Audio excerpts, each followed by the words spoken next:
बिस्मिल्लाहिर्रहमानिर्रहीम। अस्सलाम वालेकुम वरहमतुल्लाहि वबरकातुहू। तो जो पिछला हमारा जो लेक्चर हुआ था उसमें हमने जो मालूमात हासिल किए थे, हम देख रहे थे कि भारत को जो दरपेश चैलेंजेस है वो कौन कौन से, ठीक है। 1947 के बाद कौन से चैलेंजेस थे, उसमें से आपको स्पेशली याद रखना है हैदराबाद, जूनागढ़ और कश्मीर का जो है इंज़माम, ये मेन मसला था, ठीक है। उसके बाद तो गुर्बत, बेरोज़गारी, ये भी रहे। उसके बाद हमने देखा था 1960 के बाद के चैलेंजेस। तो उसमें देखिए जो इलाक़ाई सियासी पार्टियां वजूद में आ गई थी, उसकी वजह से जो सियासी इस्तेहकाम जो था वो मुतासिर हुआ था। फिर उसके बाद नक्सलाइट तहरीक, किसानों की तहरीकें, शुमाल मशरिक़ के मसाइल, इनके बारे में देखा था हमने। ये भी एक चैलेंजेस रहे थे 1960 के बाद। और उसके बाद 1970 के बाद जो थे उसमें मेन याद रखिए आप लोग, इमरजेंसी लगाई गई थी 1975 से 77 तक के, बांग्लादेश का वजूद, फिर उसके बाद जो है खालिस्तान तहरीक, और उसी के चलते आगे जाकर 84 में जो है इंदिरा गांधी का क़त्ल किया गया। तो ये चैलेंजेस जो है हमने अभी तक के इनके बारे में मालूमात हासिल कर लिए, ठीक है। तो आज हमको जो देखना है, हमारा जो चल रहा है लेसन नंबर 4, आज का भारत, कौमी अमन, इस्तेहकाम और कौमी एकजहती को चैलेंज। और आज हम उसका देखने वाले हैं पार्ट 7 का सी। यहाँ पर गलती से मिस्टेक से बी आ गया है, लेकिन बी ये लास्ट पार्ट था और अभी जो देख रहे हैं हम ये सी है, ठीक है। तो इसमें हमको जो देखना है 1980 के दाही के जो चैलेंजेस और मसाइल थे उनके बारे में। तो इस दौर में जो सबसे पहला जो मसला रहा है वो है बाबरी मस्जिद का तनाज़ा, जिसे आप लोग भी अच्छे से वाकिफ़ हैं कि अभी अभी सुप्रीम कोर्ट के ज़रिए से जो फ़ैसला आया है कि वो बाबरी मस्जिद की जगह राम जन्मभूमि मान ली गई है और वहाँ पर मंदिर के तामीर का काम भी स्टार्ट हो गया। तो ये जो तनाज़ा था ये कब, कौन सी दाही में स्टार्ट हुआ है? 1980 की दाही में, ठीक है। उससे पहले भी हुआ है लेकिन अपने को उतना डिटेल नहीं जाना है। यहाँ के हिसाब से अगर देखेंगे तो यहाँ से उसने ये मसले ने शिद्दत इख्तियार करना स्टार्ट कर दिए थे। उसके बाद सेकंड वन रहेगा श्रीलंका में लिट्टे तहरीक है, ये भी एक है। और उसी के चलते राजीव गांधी का क़त्ल, जम्मू कश्मीर का मसला। तो 1980 के दाहे के ये चैलेंजेस और मसाइल रहे। तो हम वन बाय वन देखते चलेंगे इनके बारे में।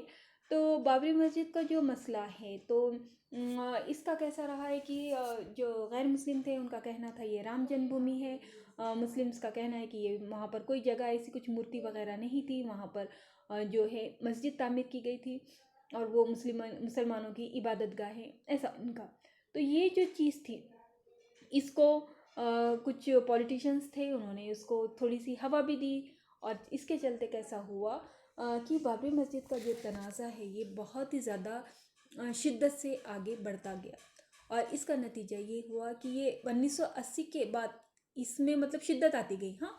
और उसका नतीजा आगे जाकर ये हुआ है कि बाबरी मस्जिद को शहीद कर दिया गया।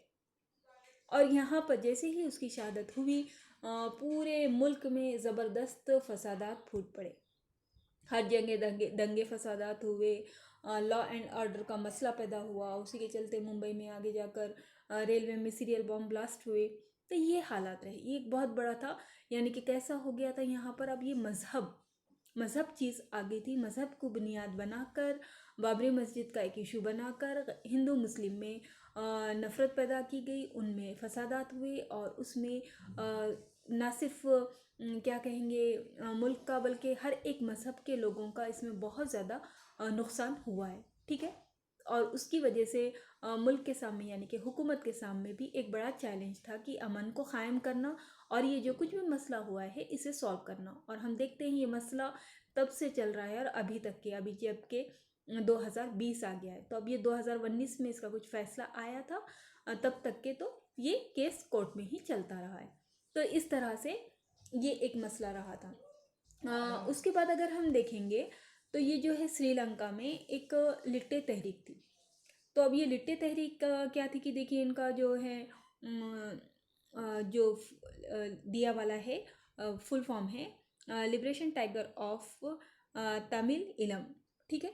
तो इनकी मांग ये थी, ये लिट्टे के जो है ये वाले जो बीच में जो बैठे हुए उनके मेन है प्रभाकरन कुछ उनका नाम था, उनके लीडर, ठीक है। इनका मतलब ये था कि ये लोग चाहते थे कि आज़ाद एक तमिल इलम यानी तमिल लोगों के लिए एक मुल्क की इनकी मांग थी। ये आज़ादाना तौर पर अपना तामिल स्टेट कायम करना चाहते थे। जिस तरह हमने देखा कि भारत में खालिस्तान तहरीक हुई थी, जहाँ पर पंजाब जो वहाँ थे सिख लोग, उनकी एक मांग थी कि उनको उसको वो रियासत को एक आज़ाद मुल्क बनाना चाहते थे। ठीक है, तो वैसे ही यहाँ पर भी ये लिट्टे, ये श्रीलंका के साइड था और वहाँ इनकी ये मांग थी तामिल जो लोग हैं उनकी एक अलग स्टेट हो, आज़ादाना स्टेट हो। तो अब ये जो बहुत ज़्यादा वहाँ पर भी इन लोगों ने है ना शिद्दत इख्तियार कर लिए थे, उसकी वजह से क्या हो रहा था, वो लोग हथियार वगैरह का इस्तेमाल कर रहे, हुक्मरानों के ऊपर लीडर्स को मार रहे, पुलिस, यानी कि बहुत ज़्यादा वहाँ पर भी इंतशार के हालात थे। और जिस तरह हमने देखिए कि पाकिस्तान में जैसे हालात थे, मशरक़ी पाकिस्तान, मगरबी पाकिस्तान, उसकी वजह से उनमें आपसी तनाज़ात थे और वहाँ पर इंडिया ने मदद करके बांग्लादेश ये मुल्क वजूद लाने में एक अहम किरदार अदा किया था वो मसले को हल करने के लिए। वैसे ही यहाँ श्रीलंका में भी ये लिट्टे तहरीक जो थी उसके खात्मा के लिए, क्योंकि देखो ये पाकिस्तान, ये श्रीलंका, ये पड़ोसी ममालिक हैं, अगर पड़ोस में कुछ प्रॉब्लम रहा तो उनकी हेल्प भी की जाती है, ये सब एक पॉलिटिक्स है।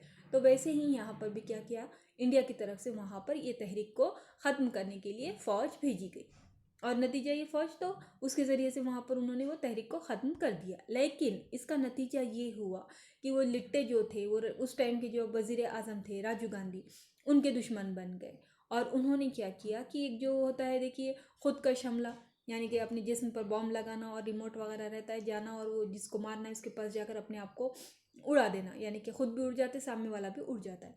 तो वैसे ही राजीव गांधी का कत्ल हुआ। कब हुआ है देखिए, इनके बारे में कहा जाता है 21 मई 1951 को रात के 10:21 को हुआ था। और कहाँ पर हुआ था, श्री पेरम्बुदर, है ना, मद्रास से 40 किलोमीटर दूर। और जब उनका हुआ था 46 ईयर के ही थे और उस धमाके में राजीव गांधी के साथ साथ और 14 लोग मारे गए। तो वो कुछ एक चुनावी रैली थी, उसमें राजीव गांधी वहाँ पर अपने वो चुनाव का वो क्या कहते हैं, कैंप्स वगैरह होते हैं और रैलीज़ होती है, वो करने के लिए गए थे और वो बिल्कुल पब्लिक में थे, वो जो पिक में नज़र आ रहा है वैसे ही। तो एक औरत आई, लेडी, फूल का हार पहनाने के लिए, और उसके आंख पर पूरे बॉम्ब लगे हुए थे और उसने अपने आप को उड़ा लिया। साथ ही राजीव गांधी भी उसमें, उनका भी कत्ल हो गया, उनकी भी मौत हो गई। तो ये इस तरह से पहले जो हुई है पॉलिटिकल मौत हुई थी इनकी माँ की, इंदिरा गांधी की, उसके बाद अब हो रही है राजीव गांधी की, ये लिट्टे तहरीक की वजह से। वो खालिस्तान तहरीक थी जो ऑपरेशन ब्लू स्टार किया गया था, उसकी वजह से। ये इंसिडेंट एक दूसरे से मिलते जुलते हैं, ये याद रखिए, ये इंपॉर्टेंट चीज़ें हैं, ठीक है। तो 1980 के दहाके के बाद के चैलेंजेस में ये था, पहला तो बाबरी मस्जिद का तनाज़ा जिसकी वजह से हिंदू मुस्लिम में फसादात हुए और आगे जाकर भी इसके बहुत सारे नताइज हुए हैं। और सेकंड था श्रीलंका में जो ये लिट्टे तहरीक थी उसका। अब उसके बाद आते हैं आगे हम, जो कश्मीर का मसला है कि ये भी शिद्दत इख्तियार कर दिया उस दौर में। अब यहाँ पर कैसा था कि ये इनके जो मुजाहिदीन थे और उनकी मेन मांग थी कि उनको आज़ादी चाहिए थी। देखिए किस तरह से है पाकिस्तान जो वाक़ है, तो उसका थोड़ा सा नक्शा देखिए आप, उसके कैसे हालात है कि वो वहाँ पर है और साथ ही साथ साथ में उधर पाकिस्तान है और लाइन ऑफ कंट्रोल देख लीजिए आप लोग।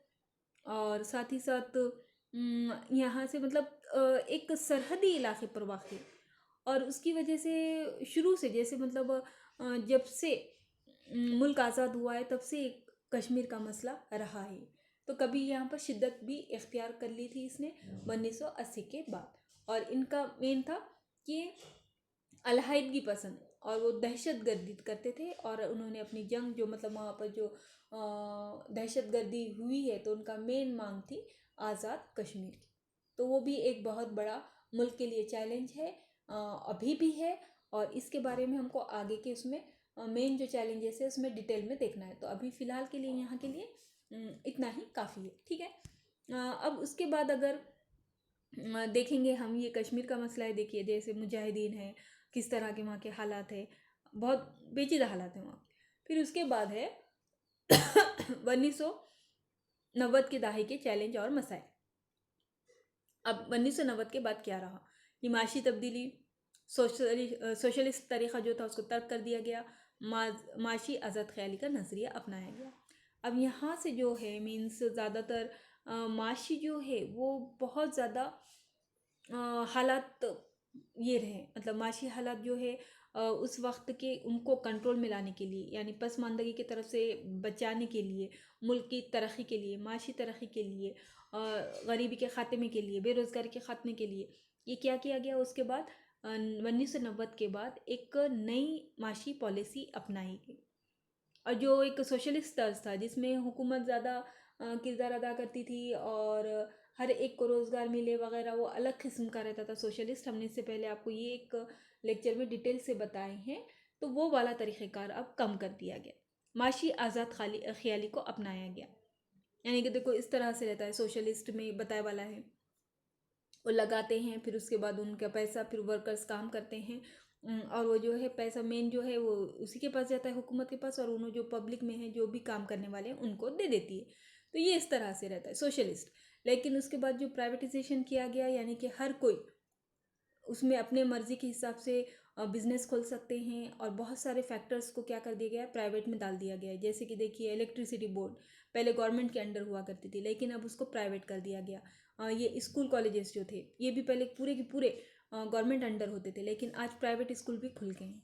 तो ये चीज़ ये मतलब ये सब चीज़ें क्यों की गई, क्योंकि ये माशी जो अपना जो टिपिकल एक तरीका जो चले आ रहा था सोशलिस्ट तर्ज का, अब उसको चेंज किया गया और हर कोई अपने हिसाब से अगर कुछ इन्वेस्ट करना चाहता है, कुछ बिजनेस करना चाहता है तो वो करे और अपनी तरक्की करे, इससे मुल्क की भी तरक्की हो। ये एक नज़रिया था।